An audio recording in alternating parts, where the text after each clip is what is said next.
So even wind turbines 20 kilometres offshore are a problem now. I mean, I know that you're expressing community sentiment there, but it just tells me, David, if you've got pushback with things like that, 20 kilometres offshore, you're going to have pushback on nuclear sites, even if it is on these old coal sites, aren't you? Are you prepared for that?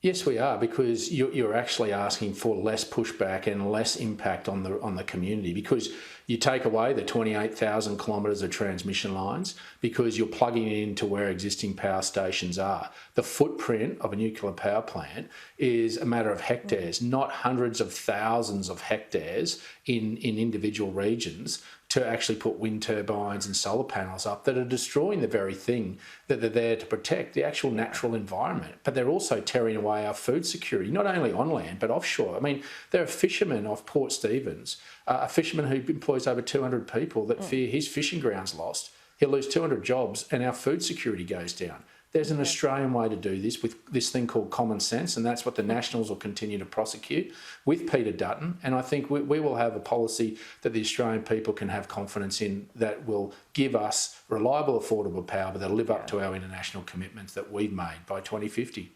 It strikes me, David, if I could put this to you, that both sides, I know there's a bit of product differentiation here, and that's certainly going to be helpful going into the next election, but it strikes me that both sides of politics here are relying on technology advancing quite quickly within the next decade.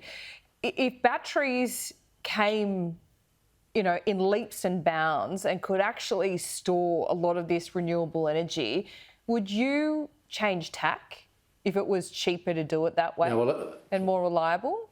Yeah, well, let me just say the technology is there for nuclear already, and that's what we'll be using is already a technology that exists, particularly in the medium-sized technology. So it is there, it's being used around the world, and that's what we'll base it off.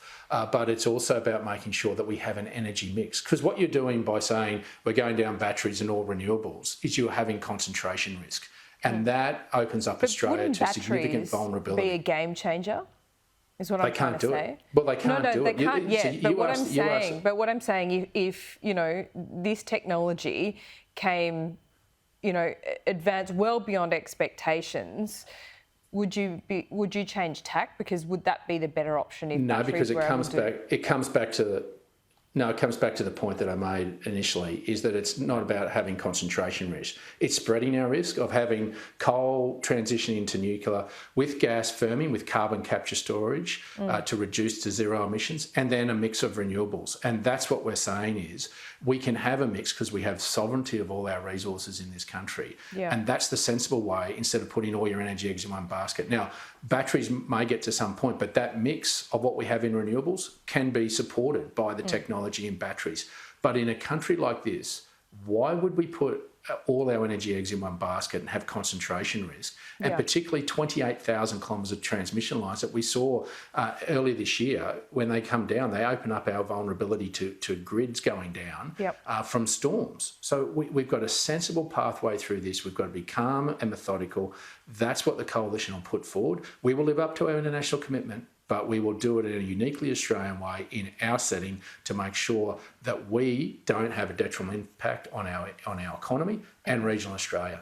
On transmission lines, perhaps we can talk about it another time, but removing that storm risk, it would be putting them underground. I don't know how that would work, but if I can finally put this here... Which puts the cost up significantly.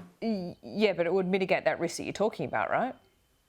And that's a long-term investment. But it's far more expensive. But why make that investment of putting more transmission lines in that's going to cost significantly more when you can put a plant where you can utilise existing transmission lines and put renewable projects where existing transmission lines are, which is where most of the renewable projects at the moment have been done. But now they're expanding past that, which means you need more transmission lines, which means you're destroying more landscape as well, which is losing their social licence. Renewables have lost their social licence because of what they're destroying in this reckless race that Labor's putting us on.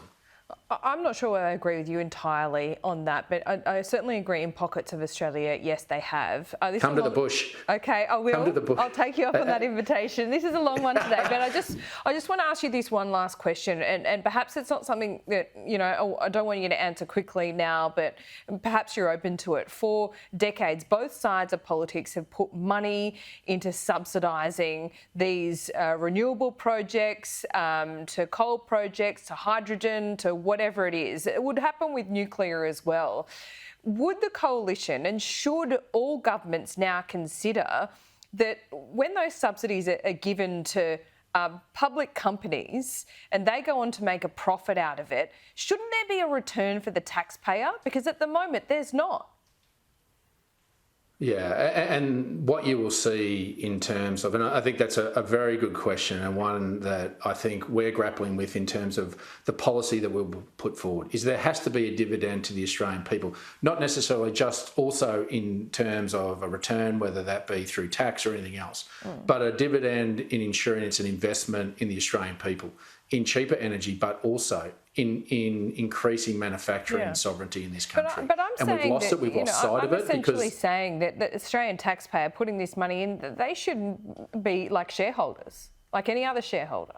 Well, Laura, you speak our language, and you will see as we move forward this policy that the coalition will bring forward, that those are the conversations, deep conversations. Just quickly, when are we going to see it then? By the end of the year?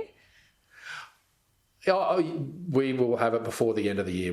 Make no mistake, we are working through the technical details now, but we want to be honest with the Australian people, and we will be. There'll be no shirking this. What you see is what you get from Peter Dutton and I.